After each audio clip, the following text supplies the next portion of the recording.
Teacher learning.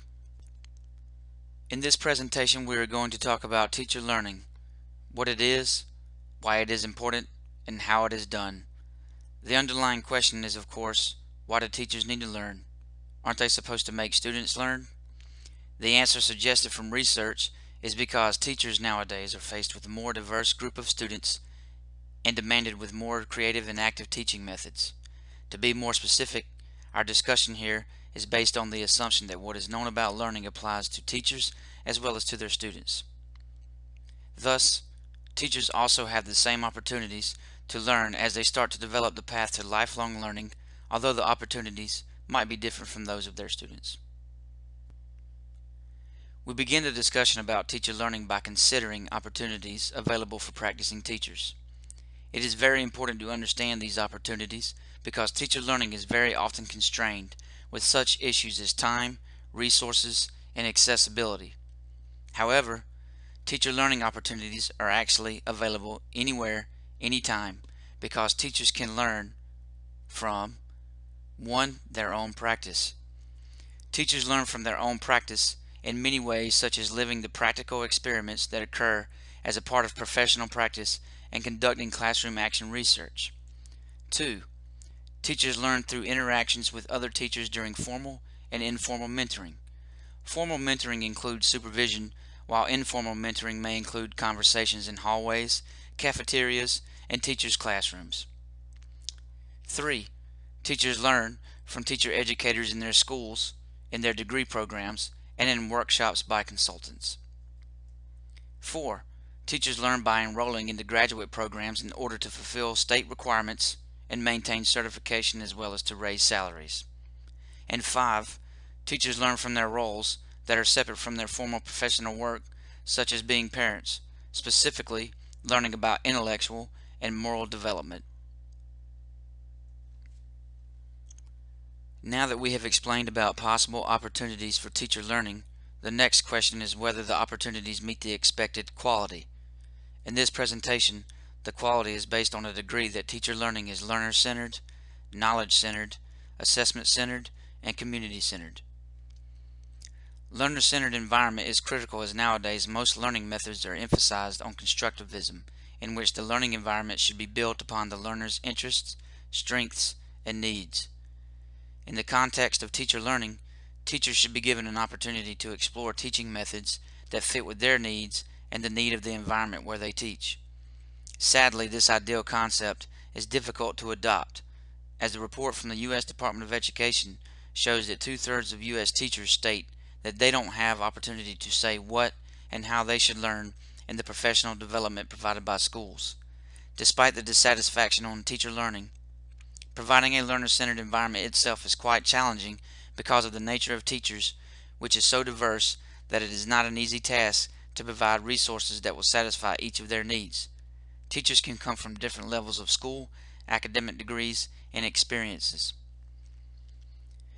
One of the ways to promote learner-centered environment is by getting teachers involved in different stages of participation. What it means by stages of participation is encouraging practicing teachers to switch their role from learners to facilitators that will mentor other teachers who might need support and help once they become more expert in a particular topic. Another way in establishing a learner-centered environment in teacher learning is by forming groups of teachers who share similar interests, projects, subjects, and particular topics. Teachers can hold a face-to-face group meeting once a month or even once a week via online communication, as new technologies make it possible for teachers to communicate anytime and anywhere.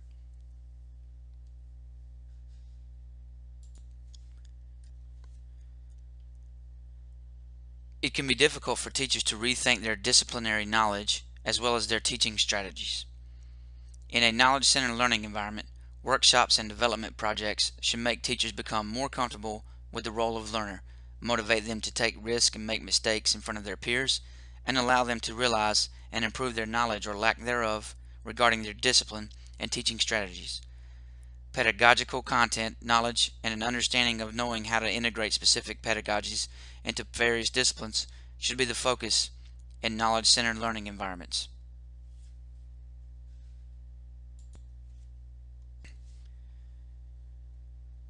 Feedback is critical in assessment-centered teacher learning environments.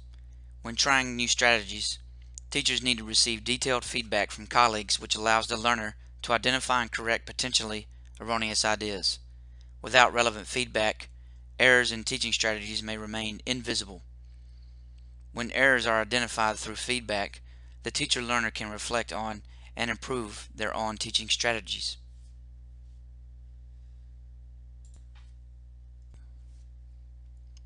Community-centered environments involve norms that encourage collaboration and learning. An important approach to enhancing teacher learning is to develop communities of practice, an approach that involves collaborative peer relationships and teachers' participation in educational research and practice.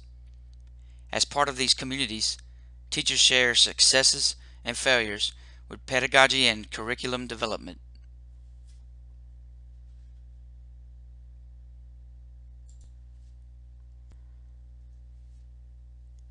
Bringing teachers together to review student work is a common notion in community-centered environments. For example, the Annenberg Institute's Critical Friends groups are led by a teacher coach trained in process skills and diverse ways of looking at the student work. This notion is also embodied in the descriptive review. The central questions involve looking deeply at student work, not trying to provide reasons that the student might not be producing strong academic work.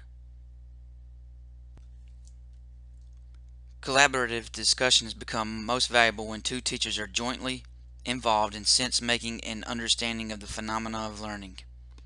Overall, two major themes emerge from studies of teacher collaborations: the importance of shared experiences and discourse around text, and data about students' learning, and a necessity for shared decisions. Action research represents another approach to enhancing teacher learning by proposing ideas to a community of learners.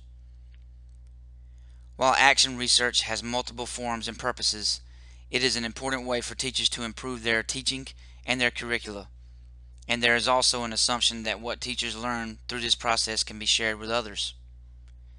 Action research contributes to sustained teacher learning and becomes a way for teachers to teach other teachers. Action research is a constructivist process set in a social situation. Thus, teachers' beliefs about learning, their students, and their conceptions of themselves as learners are explicitly examined, challenged, and supported. When action research is conducted in a collaborative mode among teachers, it fosters the growth of learning communities.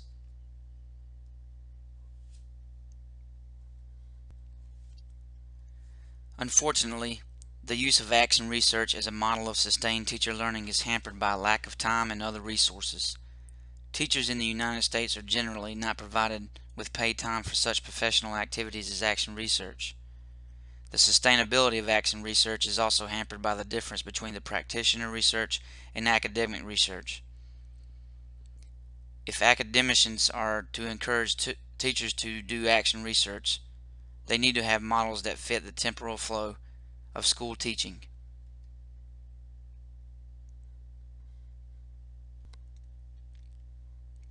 Teacher training will be extremely important over the next few years due to increased student enrollment, the retirement of many current teachers, and the changing skills that will be needed for teaching different types of learners.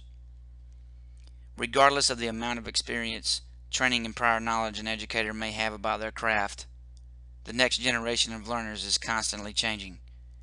Continuing education is key to staying abreast of best practices.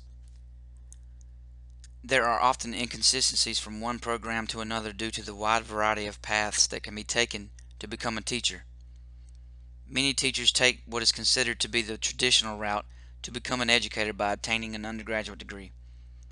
Others start out with a degree that is unrelated to education and pursue certification through postgraduate level courses or even field training. Additionally, some degrees require 5 years, while the expectation at many others is that the program can be finished in 4 years. Unfortunately, there are many issues that cause difficulties and become obstacles to creating and implementing excellent programs for teacher education. Although a majority of students at the college level spend a great deal of time studying current methods and best practices, They are often taught these methods through traditional lecture-style teaching. Additionally, due to requirements for accreditation, many teachers and programs feel the strain of making sure that they are fulfilling their duties to maintain said accreditation. Finally, a major obstacle to successful teacher training is time. It is very difficult for a future teacher to learn the necessary skills to be an educator and acquire subject matter knowledge in 4 years. Although there are many obstacles, consistently providing opportunities for continuing education for teachers is crucial.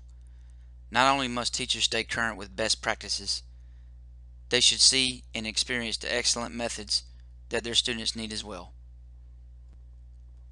Thank you, and this concludes our presentation on teacher learning.